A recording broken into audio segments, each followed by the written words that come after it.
Hello everyone, आप सबका स्वागत है हमारे अथर्व बैच 2.0 में। तो यहाँ आप बीएससी मैथ्स और बायो के लिए ये बैचेस स्टार्ट हुए हैं, जिसमें आप उसके रिलेटेड जो भी चीज़ें हैं उससे पढ़ सकते हैं, उसके टॉपिक्स को पढ़ सकते हैं। बैच के कुछ फीचर्स आप देख सकते हैं कौन कौन से हैं, और साथ ही हमारा हेल्पलाइन नंबर जिस पर आप जो भी इंफॉर्मेशन लेनी है, जो भी चीज़ें पूछनी है वो आप पूछ सकते हैं। तो चलिए चलते हैं, देखते हैं कि हमारा टॉपिक क्या है। तो आज का हमारा टॉपिक है स्ट्रक्चर ऑफ प्रोकैरियोटिक सेल। तो प्रोकैरियोटिक सेल्स, आप जानते हैं कि सेल्स कितनी तरह की होती हैं? दो तरह की, एक होते हैं प्रोकैरियोटिक सेल्स और दूसरे यूकैरियोटिक सेल्स। प्रोकैरियोटिक सेल्स के बारे में हम स्टडी करने वाले हैं। प्रोकैरियोटिक सेल्स अगर आप जनरली देखें, जिसमें बैक्टीरियल सेल और आर्कियल सेल आते हैं। बैक्टीरियल सेल सिंगल सेल होती है, एक ही सेल की बनी होती है, और इसमें आप इसके सारे जो ऑर्गेनेल्स हैं वो सब सारा कुछ जो है, फ्लैजिला हो, सीलिया हो या फिम्ब्रियाई है, या सारा कुछ जो भी है ऑर्गेनेल, वो सब कुछ के बारे में स्टडी करेंगे। उसके बारे में देखेंगे कि कौन कौन से ऑर्गेनेल हैं, साथ ही साथ किस तरीके का इसका स्ट्रक्चर होता है, वो सब कुछ जो है हम देखने वाले हैं। तो सबसे पहले हम देखेंगे इसके बारे में, इसके स्ट्रक्चर के बारे में सब कुछ जो है डिटेल में स्टडी करने वाले हैं। तो prokaryotic cells are single celled micro organism. तो अगर प्रोकैरियोटिक सेल्स को देखा जाए, प्रोकैरियोटिक दैट मीन्स क्या होता है? प्रो और कैरियन दो चीज़ों से मिलकर बना है प्रोकैरियोटिक। या प्रोकैरियोट्स को देखा जाए तो यहाँ दो चीज़ें देखने को मिलेंगी, एक तो आपका प्रो होगा, दूसरा कैरियन। प्रो मीन्स क्या होगा? प्रिमिटिव, और कैरियन मीन्स न्यूक्लियस। तो यहाँ क्या होगा? प्रिमिटिव न्यूक्लियस होगा। प्रोकैरियोटिक सेल के अंदर न्यूक्लियस कैसा होगा? प्रिमिटिव, या आप कह सकते हैं कि इनसिपिएंट न्यूक्लियस होगा। तो इस तरीके के फीचर आपको यहाँ देखने को मिलेंगी। सिंगल सेल्ड होते हैं, एक ही सेल का बना होता है, एक ही सेल प्रेजेंट होगा। मल्टी सेल्यूलर कंडीशन देखने को नहीं मिलेगी यहाँ पे। साथ ही साथ क्या होते हैं? माइक्रो ऑर्गेनिज्म होते हैं। माइक्रो ऑर्गेनिज्म मीन्स माइक्रोस्कोप की जरूरत होगी इनको देखने के लिए। आप ऐसे कहीं देख करके नहीं कह सकते कि भाई ये बैक्टीरिया है, ऐसे नहीं कह सकते। आपको माइक्रोस्कोप चाहिए देखने के लिए। अगर आपने कहीं पे भी बैक्टीरियल इन्फेक्शन है प्लांट के अंदर या किसी भी एनिमल के अंदर, तो उसको आप देख के नहीं बता सकते कि ये बैक्टीरिया है भाई, ये, या कहीं पे भी अगर बैक्टीरियल इन्फेक्शन है तो उसको नहीं कह सकते कि ये बैक्टीरिया है। यहाँ से निकाल लिया हमने और कहा कि यही तो है बैक्टीरिया, नहीं। उसको हम कैसे देखते हैं? उसको माइक्रोस्कोप्स के थ्रू देखते हैं, क्योंकि वो माइक्रो ऑर्गेनिज्म है, नेकेड आई से उसको नहीं देख सकते। तो इस तरीके की चीजें होती हैं। Prokaryotes include bacteria and archaea. तो दोनों ही चीजें आपको, दोनों ही ग्रुप्स देखने को मिलेंगी प्रोकैरियोट्स के अंदर, बैक्टीरिया और आर्किया। प्रोकैरियोट्स जो है मेनली क्या है कि विटेकर के जो 5 सिस्टम क्लासिफिकेशन दिए गए हैं उनमें मोनेरा के अंदर रखा गया है प्रोकैरियोटिक ऑर्गेनिज्म को। तो ये क्या, विटेकर के क्लासिफिकेशन के मोनेरा जो किंगडम है उसका ये मेंबर है। Bacterial cell almost always surrounded by chemically complex cell wall. अगर बैक्टीरिया के सेल को देखा जाए तो उसके बाहर सेल वॉल प्रेजेंट होती है, इस तरीके से बाहर सेल वॉल होती है, और ये पूरे बैक्टीरियल सेल को सराउंड की रहती है। जैसे आप मैक्सिमम प्लांट्स के केस में देखते हैं, या प्लांटी के जो मेंबर्स हैं उनमें अगर देखते हैं तो वहाँ cell wall, definite cell wall present होता है। बट बैक्टीरिया के सेल वॉल में और प्लांटी के या प्लांट्स के सेल वॉल में डिफरेंस होता है। उन डिफरेंस को देखेंगे, आप देखेंगे कि बैक्टीरिया के सेल वॉल किस चीज़ का बना होता है, या क्या है ऐसा कहा जाएगा कि जो बैक्टीरिया का सेल वॉल है वो अलग है प्लांट्स के सेल वॉल से। तो ये सारा कुछ जो है हम इसके बारे में देखेंगे, पढ़ेंगे। अगर प्रोकैरियोटिक सेल को देखा जाए तो कुछ इस तरीके का स्ट्रक्चर, या आप कह सकते हैं कि बैक्टीरिया के सिंपल सेल को देखा जाए तो वो कुछ ऐसा स्ट्रक्चर शो करता है। यहाँ पे एक सिंपल सा सेल होगा, सेल के अंदर जो है आपको साइटोप्लाज्म प्रेजेंट होगा। साइटोप्लाज्म में जो जो आपका जेनेटिक मटेरियल है, या आप कह सकते हैं कि न्यूक्लियर मटेरियल है, वो इसी तरीके से एम्बेडेड रहेगा, पूरा चारों तरफ फैला रहेगा। कोई डेफिनेट रीजन नहीं है या कोई न्यूक्लियस नहीं है, उसका जेनेटिक मटेरियल पूरी तरीके से सेल में कहीं पे भी पाया जा सकता है। प्लाज्मिड होता है, एक्स्ट्रा जेनेटिक मटेरियल प्रेजेंट होता है, इन चीज़ों के बारे में हम स्टडी करेंगे। सेल वॉल पाया जाता है जो बाहर प्रेजेंट होता है, इसके प्लाज्मा मेम्ब्रेन भी पाया जाएगा उस सेल वॉल के अंदर, या सेल वॉल के जैसे अंदर जाते हैं तो बाहर, सबसे बाहर सेल वॉल होगा, उसके अंदर क्या होगा? प्लाज्मा मेम्ब्रेन होगा। पिलाई होता है जो पूरी तरीके से कवर किया रहता है सेल को। हर सेल में, बैक्टीरियल सेल में ऐसा कंपलसरी नहीं है कि पिलाई प्रेजेंट हो। फ्लैजिला होता है जो लोकोमोशन में हेल्प करता है। तो ये कुछ सिंपल सा स्ट्रक्चर जो बैक्टीरिया या बैक्टीरियल सेल, या आप कह सकते हैं प्रोकैरियोटिक सेल जो शो करते हैं, वो कुछ ऐसा स्ट्रक्चर शो करते हैं। Now plasma membrane lies inside the cell wall. इस सेल वॉल के अंदर जो है प्लाज्मा मेम्ब्रेन पाया जाता है। प्लाज्मा मेम्ब्रेन, जैसे अगर मान लीजिए आपका ये सेल है, या आप कह सकते हैं ये सेल वॉल है, ठीक है। इसके अंदर प्लाज्मा मेम्ब्रेन पाया जाता है।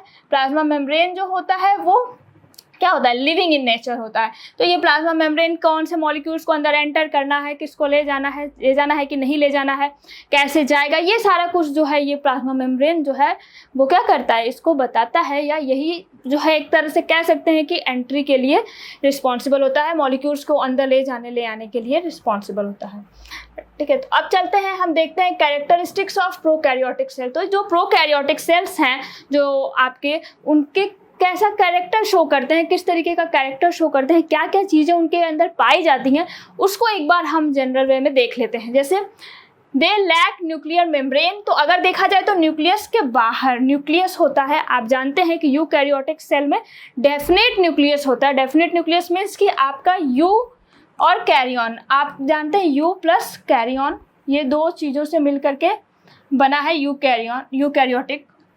तो यू मीन्स क्या हो गया, ट्रू। तो ट्रू न्यूक्लियस अगर प्रेजेंट है तो उसको क्या बोलते हैं, eukaryotic cells.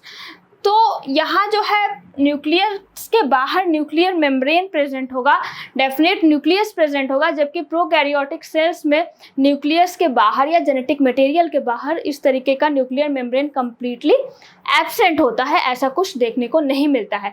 Mitochondria, Golgi bodies, chloroplast and lysosomes are absent. तो कुछ सेल ऑर्गेनेल जैसे कि माइटोकॉन्ड्रिया है, गोल्जी बॉडी है, ये सब प्रेजेंट नहीं होते हैं, ये सब नहीं पाए जाते हैं। जबकि आप यूकैरियोटिक सेल्स के अंदर देखते हैं तो ये सारी चीज़ें या ये सेल ऑर्गेनेल्स प्रेजेंट होते हैं। The genetic material is present on a single chromosome. तो अगर जेनेटिक मटेरियल या आप कह सकते हैं डीएनए, वो एक ही क्रोमोसोम पे प्रेजेंट होता है, एक ही सिंगल क्रोमोसोम होता है और उसी पर जेनेटिक मटेरियल प्रेजेंट होता है।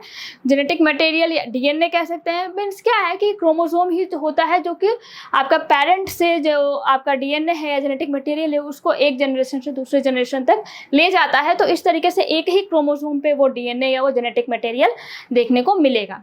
Histone proteins absent.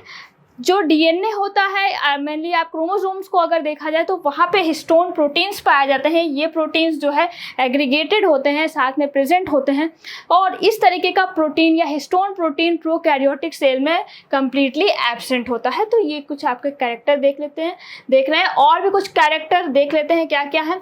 Cell wall made up of carbohydrates and amino acids. तो सेल वॉल को अगर देखा जाए तो वो कार्बोहाइड्रेट और अमीनो एसिड से मिलकर के बना होता है, सिंपल सा सेल वॉल होता है। Plasma membrane act as mitochondrial membrane. तो यहाँ पे आप अगर देखा जाए तो प्लाज्मा मेम्ब्रेन जो होता है वही माइटोकॉन्ड्रियल मेम्ब्रेन या उसको कहते हैं मीजोसोम्स। तो अगर ये प्लाज्मा मेम्ब्रेन है तो यही अंदर की तरफ ऐसे कुछ मुड़ करके इस तरीके से मीजोसोम का फॉर्मेशन कर लेता है। ये मीजोसोम जो है इसमें रेस्पिरेटरी एंजाइम्स होते हैं जो रेस्पिरेशन में इन्वॉल्व होते हैं। तो जैसे माइटोकॉन्ड्रिया अपना फंक्शन करता है वो फंक्शन इसी मीजोसोम्स के थ्रू होता है, और यही जो है इन्वॉल्व होते हैं रेस्पिरेशन के प्रोसेस में। बैक्टीरिया के केस में अगर देखा जाए तो they divide asexually bye binary fission. तो अगर एसेक्सुअल रिप्रोडक्शन देखा जाए बैक्टीरिया के अंदर तो वो थ्रू बाइनरी फिजन होता है। एक सेल जो है जो पूरा है कंप्लीट सेल वो डिवाइड होकर के इस तरीके से डिवाइड होकर के दो सेल्स में जो है कन्वर्ट हो जाता है। इसका जो पूरा मटेरियल है वो दो इस तरीके से सेल्स में कन्वर्ट हो जाता है। तो इस तरीके का बाइनरी फिजन जो है आपको यहाँ देखने को मिलेगा। एसेक्सुअल मोड के पॉइंट ऑफ व्यू से देखें या एसेक्सुअल मोड को अगर अपनाता है बैक्टीरिया तो वहाँ बाइनरी फ्यूजन देखने को मिलेगा। सेक्सुअल मोड में अगर देखा जाए तो यहाँ पे कॉन्जुगेशन देखने को मिलेगा। कॉन्जुगेशन क्या होता है कि एक सेल जो है अपना जेनेटिक मटेरियल दूसरे सेल को ट्रांसफर करता है। यहाँ जो जेनेटिक मटेरियल है वो इस सेल में चला जाएगा थ्रू कॉन्जुगेशन ट्यूब। एक ट्यूब जैसा स्ट्रक्चर बनता है, कॉन्टैक्ट होता है और उसके थ्रू जो है जेनेटिक मटेरियल का ट्रांसफर होता है। तो इस तरीके से यहाँ पे जो सेक्सुअल मोड ऑफ रिप्रोडक्शन वो देखने को मिलता है बैक्टीरिया के केस में। Bacteria are classified as prokaryotes along with another group of single-celled organisms, the archaea। तो यहाँ पे प्रोकैरियोट्स में अगर देखा जाए तो बैक्टीरिया और आर्किया दोनों ही आएंगे। दोनों ही चीज़ें आपको यहाँ देखने को मिलती हैं, दोनों ही पाई जाती हैं, बट मेनली हम क्या करते हैं बैक्टीरिया को ही कंसीडर करते हैं ना। अगर इस स्ट्रक्चर को देखा जाए कि स्ट्रक्चर कैसा होता है बैक्टीरिया के सेल का, थोड़ा सा डिटेल देखते हैं, चीज़ों को देखते हैं कि क्या क्या चीज़ें किस तरीके से ऑर्गेनाइज होती हैं या कैसा कैसा चीज़ें या किस तरीके का फीचर वो शो करते हैं, वो चीज़ें हम एक बार देख लेते हैं। Nuclear membrane absent. आप जान रहे हैं कि न्यूक्लियस के बाहर जो है न्यूक्लियर मेम्ब्रेन प्रेजेंट नहीं होता है, जो न्यूक्लियस को सराउंड किया रहता है वो कम्प्लीटली एब्सेंट है। Genetic material present in region in the cytoplasm known as nucleoid. और जेनेटिक मटेरियल जो है, जो इसका जेनेटिक मटेरियल है, जो डीएनए है, वो पूरी तरीके से जो साइटोप्लाज्म है उसमें पाया जाता है ऐसे ही, और उसको क्या कहते हैं, न्यूक्लियोइड कहते हैं। तो ये एक टर्म दे दिया जाता है जो प्रोकैरियोटिक जेनेटिक मटेरियल को, उसको न्यूक्लियोइड कहा जाता है, क्योंकि यहाँ जो है डेफिनेट न्यूक्लियर मेम्ब्रेन नहीं है, डेफिनेट न्यूक्लियस प्रेजेंट नहीं है। तो इस तरीके की चीज़ें आपको देखने को मिलती हैं। अब चलते हैं, देखते हैं आगे, देखते हैं कैप्सूल। ठीक है, तो कैप्सूल को अगर देखा जाए तो many prokaryotes have sticky outer most layer called capsule. तो बहुत सारे प्रोकैरियोटिक सेल्स में, सब में नहीं, कुछ जो प्रोकैरियोटिक सेल्स हैं उसके बाहर जो है सेल वॉल है, उसके बाहर स्टिकी एक मेम्ब्रेन होती है, स्टिकी एक लेयर होती है जिसको कि कहते हैं capsule, which usually made up of polysaccharides, जो कि पॉलीसेकेराइड्स का बना होता है। जो आपका एक क्या होता है, शुगर टाइप होता है, पॉलीसेकेराइड होते हैं, तो उससे मिलकर के बना होता है। It help in moisture retention. ये क्या करता है, नमी को अपने अंदर एब्जॉर्ब कर लेता है, नमी को एब्जॉर्ब करने की कैपेबिलिटी होती है, रिटेन करता है, नमी को अपने अंदर रखता है। प्रोटेक्ट सेल को बचाता है, जो भी प्रोकैरियोटिक सेल है उसके बाहर अगर एक्स्ट्रा लेयर है, एक्स्ट्रा आपने पहन लिया कपड़ा, तो क्या अगर ठंडी है और आपने एक स्वेटर की जगह 2 स्वेटर पहन लिए तो आपको ठंडी कम लगेगी ना। तो यही चीज़ें हैं, आपका सेल वॉल तो है बट यहाँ एक और एक्स्ट्रा लेयर आ गई कि भाई हम और आपको बचा लेंगे, सेल को जो है उसको और प्रोटेक्ट करेंगे। तो ये सारी चीज़ें कैप्सूल के होने की वजह से बैक्टीरिया में देखने को मिलती हैं। Attachment of cell to nutrients and surface, और साथ ही साथ जो है न्यूट्रिएंट, जहाँ पे इसको जो भी न्यूट्रिएंट चाहिए, फूड वगैरह है, वहाँ पे अटैच करने में, और या फिर जो भी सरफेस है उस पे अटैचमेंट में ये हेल्प करते हैं। ये कैप्सूल जो है वहाँ पे अपना हेल्प करते हैं। नाउ अब आगे चलते हैं, देखते हैं सेल वॉल को। तो सेल वॉल कैसा होता है, किस चीज़ का बना होता है, ये देख लेते हैं। Cell wall maintain cell shape. आप जानते हैं ये सेल वॉल क्या होता है, सेल के शेप को, सेल के आकार को बनाए रखता है, कि सेल का जो भी स्ट्रक्चर है उसको बनाए रखने में ये हेल्प करता है। प्रोटेक्ट सेल इंटीरियर, अंदर की चीज़ें जो है उसको प्रोटेक्ट करता है, जो भी सेल के अंदर मटेरियल है, जो भी चीज़ें हैं उसको बचाता है, उसको बचाने में अपना रोल प्ले करता है। And prevent cell from bursting when it take up water, और साथ ही साथ अगर पानी आ गया अंदर बहुत ज़्यादा, तो पानी अगर ज़्यादा आ गया तो सेल फट जाएगा, तो इसको फटने से बचाता है ये सेल वॉल। तो इस सेल वॉल का बहुत ही इंपॉर्टेंट रोल है अगर बैक्टीरिया के केस में देखा जाए तो। Cell wall of most bacteria contain peptidoglycan and polypeptides. तो ये बड़ा ही अच्छा चीज़ है कि सेल वॉल जो होता है बैक्टीरिया का, वो किसका बना होता है, वो पेप्टाइडोग्लाइकॉन का बना होता है। जबकि यूकैरियोटिक या मेनली प्लांट्स के सेल को देखा जाए, उसके सेल वॉल को देखा जाए तो वो सेल्यूलोज का बना होता है। तो ये डिफरेंस है, यहाँ पे आप देख सकते हैं कि यहाँ पे पेप्टाइडोग्लाइकॉन प्रेजेंट होता है। Archaea cell wall don't contain peptidoglycan. तो आर्किया के अगर सेल को देखा जाए तो वहाँ कुछ अलग चीज़ें देखने को मिलेंगी, वहाँ पे पेप्टाइडोग्लाइकॉन नहीं पाया जाता है। उसकी जगह उसी तरीके का एक दूसरा मॉलिक्यूल जिसको कि बोलते हैं स्यूडोपेप्टाइडोग्लाइकॉन, वो प्रेजेंट होता है। तो कुछ चीज़ें आपको आर्कियल सेल में अलग देखने को मिलेंगी, उस दूसरी चीज़ें देखने को मिलेंगी। अब आगे चलते हैं, सेल वॉल आपने देख लिया कि वो कैसा है, पेप्टाइडोग्लाइकॉन से मिलकर के बना है। अब हम देखते हैं सेल मेम्ब्रेन, या आप कह सकते हैं प्लाज्मा मेम्ब्रेन। तो सेल वॉल के अंदर जाते हैं तो वहाँ सेल मेम्ब्रेन प्रेजेंट होता है। Underneath the cell wall plasma membrane is present. Basic building block of plasma membrane is phospholipid. तो जनरली जैसा सेल वॉल हर इसमें ऑर्गेनिज्म में होता है, यूकैरियोटिक ऑर्गेनिज्म के अंदर सेल वॉल जैसा होता है, उसी तरीके का सेल वॉल बैक्टीरिया के अंदर भी देखने को मिलेगा। ये भी फॉस्फोलिपिड की बाई लेयर्स होती है इसमें, इसके प्लाज्मा मेम्ब्रेन में, और फॉस्फोलिपिड का ही ये मिल करके बना होता है। तो phospholipids of bacterial membrane are organized into 2 layers. तो आप इस तरीके से 2 लेयर्स में ये ऑर्गेनाइज होते हैं आपके इसके जो प्लाज्मा मेम्ब्रेन है, और साथ ही साथ प्रोटीन प्रेजेंट होता है जो एम्बेडेड होता है, forming structure called phospholipid bilayer. और इस तरीके से जो 2 फॉस्फोलिपिड की लेयर इस तरीके से प्रेजेंट होती है, और ये जो है बाइलेयर का फॉर्मेशन करते हैं, जो जनरल प्लाज्मा मेम्ब्रेन के स्ट्रक्चर में आप देखते हैं। तो वो चीज़ें आपको यहाँ देखने को मिलती हैं। नाउ अब हम चलते हैं और देखते हैं और सारी चीज़ें क्या क्या बैक्टीरिया के सेल में या प्रोकैरियोटिक सेल में पाई जाती हैं। इसमें आगे देखते हैं तो क्या है, पिलाई।